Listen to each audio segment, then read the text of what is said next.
বেসরকারি হসপিটালের doctor versus সরকারি হসপিটালের ডাক্তার। এক একটা পেশেন্টদের ভালো করে টেক কেয়ার করবা, তাদের যাতে কোনো রকমের সমস্যা না হয়। Got it? Yes sir. আর তাদেরকে ভালো করে ধরে ধরে বাথরুমে নিয়ে যাবে, দরকার পড়লে কুলে তুলে নেবে, বাচ্চা হোক বা দামড়া। Sir may I come in? Oh yes please. Okay, so tea or coffee? Thanks for asking, no need. Fine. So what's your problem? Sir জানি না কেন 2 দিন যাবত প্রচন্ড মাথা ব্যথা। Oh my god. আচ্ছা সাথে মাথাও কি ঘুরায়? হ্যাঁ স্যার, হালকা একটু মাথা ঘোরায়, বাট মাঝে মাঝে। Yeah, I know that. তার মানে তো আপনার ব্রেনে একটা অনেক বড় ধরনের সমস্যা হয়ে রয়েছে। অপারেশন করাতে হবে। অপারেশন কেন স্যার? মাথা আমার তেমনও ঘোরায় না, আর ব্যথাটাও আমার 2 দিন যাবতই হচ্ছে। সেইটাই তো বলছি, এইগুলা হচ্ছে মূলত ব্রেন টিউমারের লক্ষণ। অপারেশন করাতেই হবে। অফকোর্স ডিয়ার, ওইটা তোমার করতেই হবে। তা কত যাবে স্যার?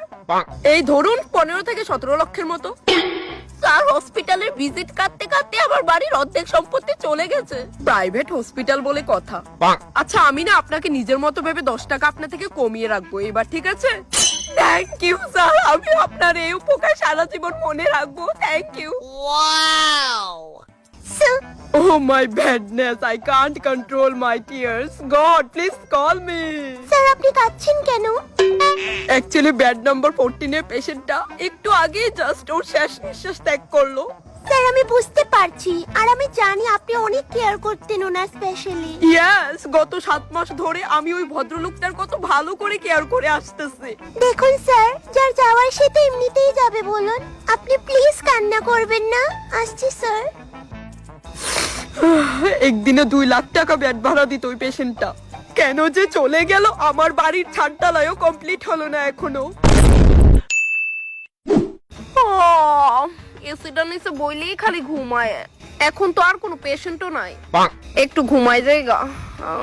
ও ম্যাডাম, ম্যাডাম আমার এই এক্সরেটা দেখে একটু পড় না, কি প্রবলেম হইছে আমার দেখি। আসলে আমি পড়াশোনা করছি না তো, এলাকা বুঝি না। ও বুঝলাম। কি বুঝছেন? আপনার ব্রেনের একটা তার সিরা। ব্রেনের তার সিরা মানে আপনি কি কইতেছেন? এনো ব্রেন কই থেকে আইলো? এটা আমার শরীরের এক্সরে রিপোর্ট, ব্রেনের সিটি স্ক্যান না। এক্সরে বুঝলা গেছি গা। হ্যাঁ আমি ভুললেই গেছি গা, ব্রেনে তো এক্সরে হয় না, সিটি স্ক্যান হয়। আসলে খুব স্ট্রেসে থাই তো, এলিগা আর কি। আচ্ছা দেন এটা গিয়ে ব্রেনের সিটি স্ক্যান করান আপনার। এত টাকার ঘুষ খাওয়ায়া ফাইনালি একটা সরকারি হাসপাতালে ডাক্তার হইতে পারলাম, কিন্তু তাও কোনো লাভ নাই, সারাটাক্ষণ খালি পেশেন্ট আর পেশেন্ট, একটু রেস্ট নাই। ম্যাডাম আইতাম নি গো।